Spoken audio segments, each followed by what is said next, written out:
యేసయ్య నామానికి మహిమ కలుగును గాక. ఈరోజు మన దేవుని వాగ్దానం చూడండి. ఎఫెసీ పత్రిక 3వ అధ్యాయం 18 19 చదువుతున్నాను, వినండి.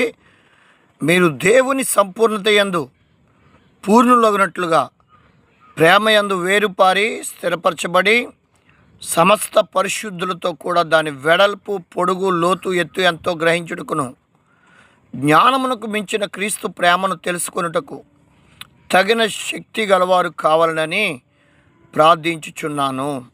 ఇక్కడ యేసుక్రీస్తు యొక్క ప్రేమ అది అమరమైన ప్రేమ.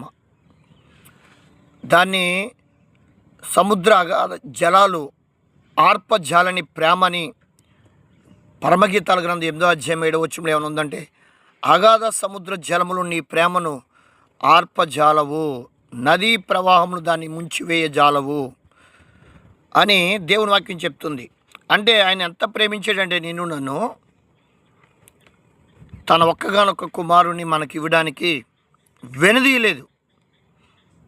బైబిల్ హెబ్రీ పత్రిక 2వ అధ్యాయంలో చెప్పినట్లుగా ఆ పిల్లలు రక్తమాంసం గలవారైనందున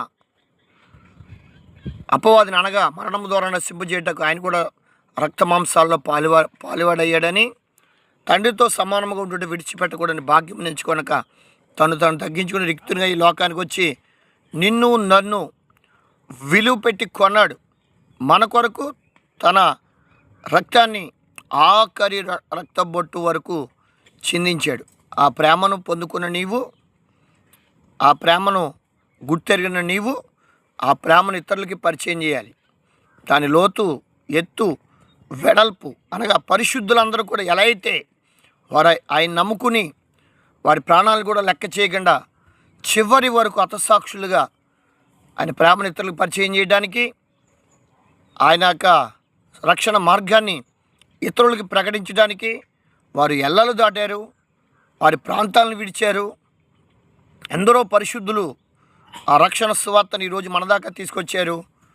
వారికి మీకు చెప్పడం వల్ల మీరు రక్షణ పొందుతారని, మీరు యేసుక్రీస్తుని గూర్చిన అనుభవజ్ఞానం కలిగి నిత్యరాజ్యానికి వారసులు అవుతారని వారు అనేక రీతులుగా ఆ రక్షణ సువార్త నేటిదా మన దాకా తీసుకొచ్చారు.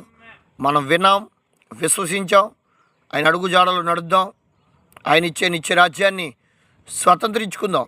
ఆయన ప్రేమను పొందుకుని నీవు ఆ ప్రేమను ఇతరులకు పరిచయం చేయండి, ఆ రక్షణ సువార్తను ఇతరులకు ప్రకటించండి.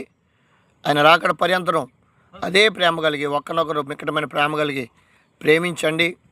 అంతేకాదు ఇహలోక మాలిన్యం అంటకుండా వారి అపవిత్రతకు చోటు ఇవ్వకుండా మీరు భక్తులుగా, నీతిమంతులుగా